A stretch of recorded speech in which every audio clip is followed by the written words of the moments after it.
Long before the Prohibition, the idea of banning alcohol in the U.S. was very popular. This is known as the Temperance movement.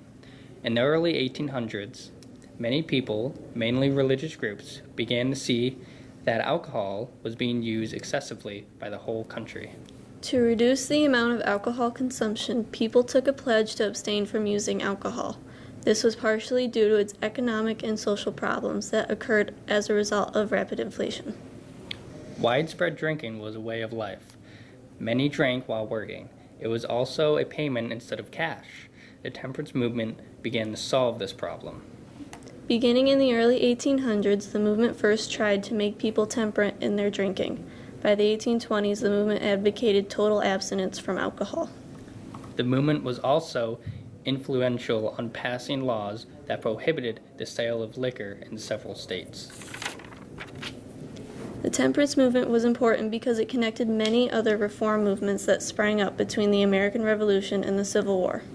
The temperance movement was eventually led to the ratification of the 18th Amendment, which began the Prohibition era. Probably their best technique, the technique that got people most excited and really spread the word, was the temperance meeting. And what they would do is stand in front of the audience and whip the audience up with their tragic stories of the results of drinking and their heavenly visions of the rewards of abstinence until the audience was in a frenzy of feeling, and then they would climax by inviting members of the audience to come up and sign the pledge at the front of the room that declared that they would drink no more. It was entertainment and politics all rolled up in one. And it became a movement that inspired almost all of the other reform movements that came in the 19th century. Organizations opposed to alcohol consumption arose in the U.S. before the Civil War. They began by calling for voluntary abstinence, but with the passage of time, began to insist that no one be permitted to consume any alcohol by force of law. However, the Civil War diverted attention to more pressing matters, and the interest in the movement largely died. Following the war, the movement for prohibition reemerged and began growing. A growing women's movement focusing on protection of the family, along with the strong support of many Protestant churches, propelled the movement forward beginning in the 1800s.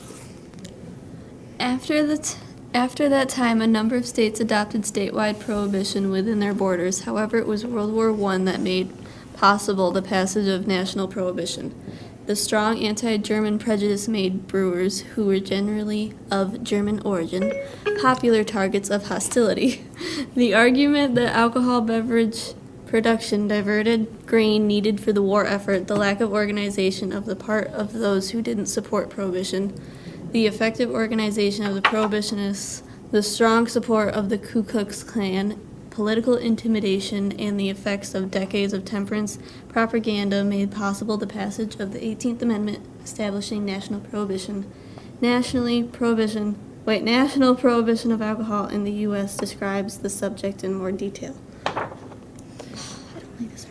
National prohibition that not only failed to prevent the consumption of alcohol, but led to extensive production of dangerous, unregulated, and untaxed alcohol.